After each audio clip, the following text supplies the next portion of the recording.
கோவையிலிருந்து சென்னை வரை மனிதநேய நடைப்பயணம் மேற்கொண்டிருக்கும் திரு உமர் அலி அவர்கள் மனிதநேய சேவையில் ஈடுபட்டு வருகிறார்.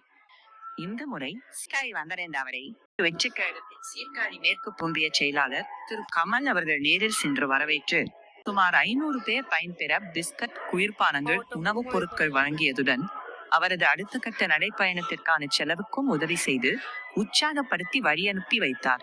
2வது பிறந்த நாளை முன்னிட்டு சாலை ஓரத்தில் தங்கியுள்ள அனைவருக்கும் சாப்பாடு, துணி, சேவிங் பண்ணிவிட்டு கட்டிங் இலவசமாக விஜய் அவர்கள் பெயர்களை செய்து கொண்டு வருகிறோம்.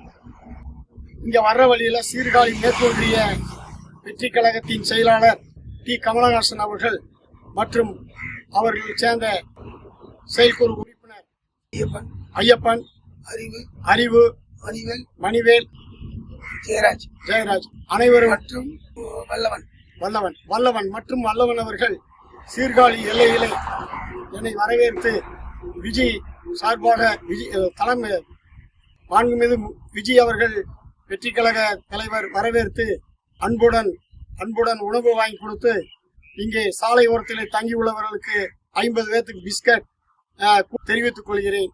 நன்றி, வணக்கம். மனிதநேயம் வார்த்தைகளால் அல்ல, செயல்களால் வெளிப்படுகிறது என்பதற்கு இந்நிகழ்வு ஒரு சிறந்த